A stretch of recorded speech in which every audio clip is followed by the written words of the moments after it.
নমস্কার বন্ধুরা, শুভ সকাল। তো আমি বন্ধুরা নিয়ে এসেছি আপনাদের জন্য একটা রান্নার ভিডিও। আশা করি আপনাদের ভালো লাগবে। তো আমি আজকে বন্ধুরা এই যে চেলা মাছ, তো চেলা মাছটা বাজার থেকে নিয়ে এসেছি। চেলা মাছটা কাটবো আর চেলা মাছটা করবো বন্ধুরা এই যে দেশি বেগুন, এই বেগুন দিয়ে করব। তো সঙ্গে থাকুন আর ভিডিওটা দেখুন। আমি মাছটা কাটি বন্ধুরা। বন্ধুরা এই যে আমি এতগুলো মাছ কেটে নিয়েছি আর অল্প কটা আছে। মাছটা কেটে নেব বন্ধুরা।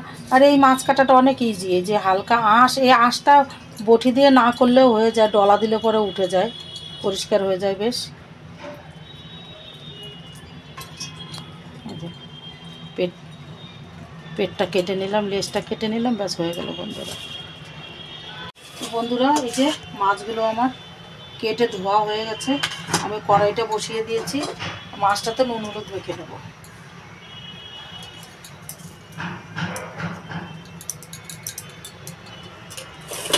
কড়াইটা আমার গরম হয়ে গেছে, দিয়ে দেবো সরষের তেল।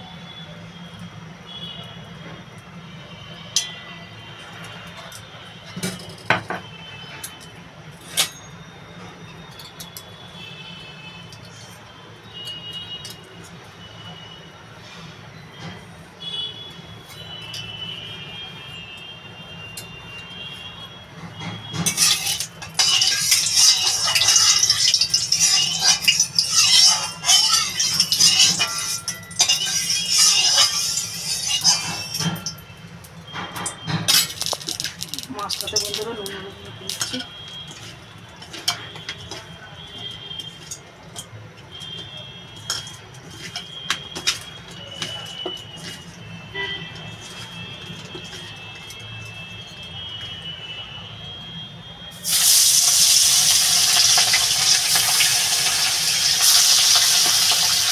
মাছগুলো বেশ সুন্দর বন্ধুরা লাল লাল করে ভেজে নেব।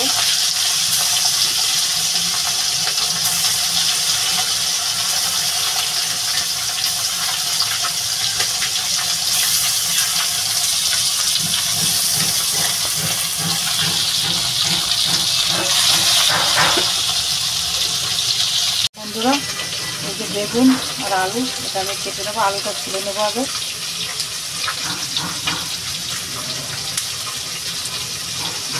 আরে বন্ধুরা এই ছোটো মাছ দিয়ে না আলু বেগুনের পাতলা ঝোল এত টেস্টি লাগে।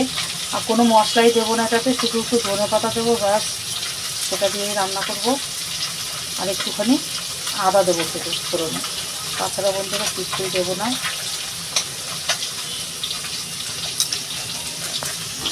বন্ধুরা এই যে বেগুনটা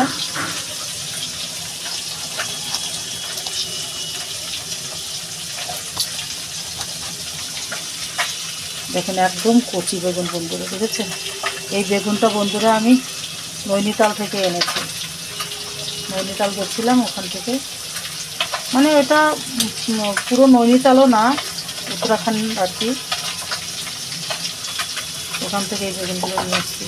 আর এই বেগুনের তরকারি না পাতলা ঝোল বন্ধুরা খুবই।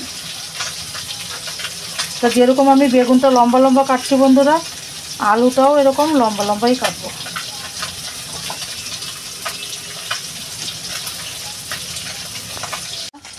মাছগুলো আমার এই যে ভাজা হয়ে গেছে, সব নামিয়ে নেব।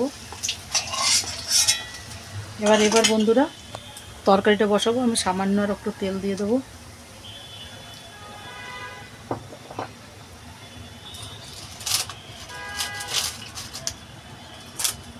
দিয়ে দেবো একটু তেজপাতা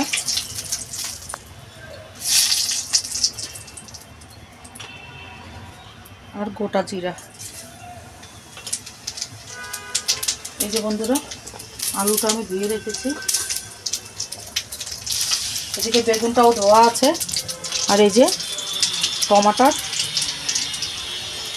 আলুটা দিয়ে দেবো আমি।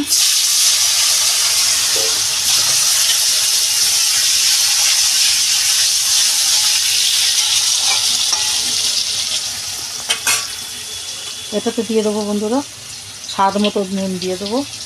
আর বেগুনটা যে কেটে রেখেছি, বেগুনটা আমি ঝোলের উপরে দেবো। একটু নুন দিয়ে আলুটা ভাজলে কি হয়, তাড়াতাড়ি ভাজা হয়ে যায়, আলুটা বেশ একটু লাল লাল হয়ে যায় তাড়াতাড়ি। আমি এটার ভিতরে যে টমাটোটা কেটে দিয়ে দেবো।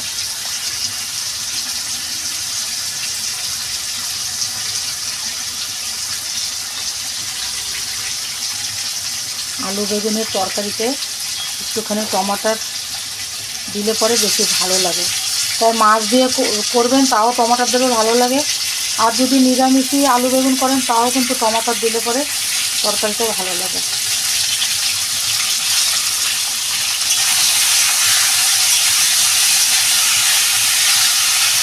আর একটা ছোটো টমাটার দেবো বন্ধুরা আমি। কাঁচা লঙ্কা, এই দেখেন দেশি লঙ্কা, এগুলো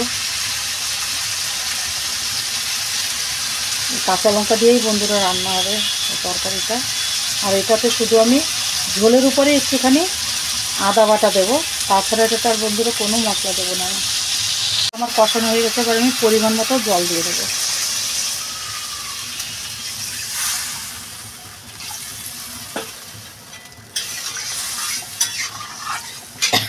এবার বন্ধুরা এটা আমি ঢাকা দিয়ে দেবো। বন্ধুরা এই দেখুন আলুটা আমার গলে গেছে। আমি এবার এই যে বেগুনটা কেটে ধুয়ে রেখেছিলাম, বেগুনটা দিয়ে দেবো। বেগুনটা দিয়ে এবার একটু ঢাকা দিয়ে দেবো।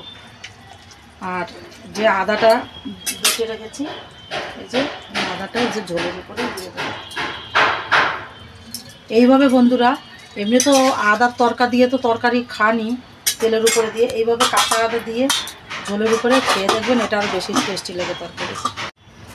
বন্ধুরা এবার মাছটা দিয়ে দেবো, যে ভেজে রেখেছিলাম মাছটা।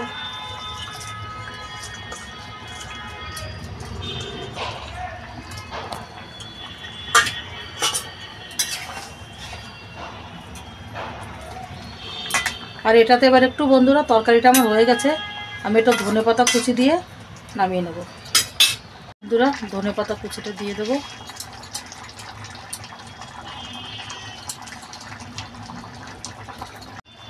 তো তরকারিটা এবার নামিয়ে নিচ্ছি আমি। বন্ধুরা আমার তরকারিটা হয়ে গেছে। আপনারাও এরকম পাতলা ঝোল এরকমভাবে রান্না করে খাবেন। আর ভিডিওটা যদি ভালো লাগে লাইক শেয়ার কমেন্ট করবেন। আর যেসব ভাই বোনেরা এখনও পর্যন্ত আমার চ্যানেলটাকে সাবস্ক্রাইব করেননি, সাবস্ক্রাইব করে দেবেন। তো ভিডিওটা আর বড় করছি না, দেখা হবে আগামীকাল অন্য একটা ভিডিওর সাথে। নমস্কার।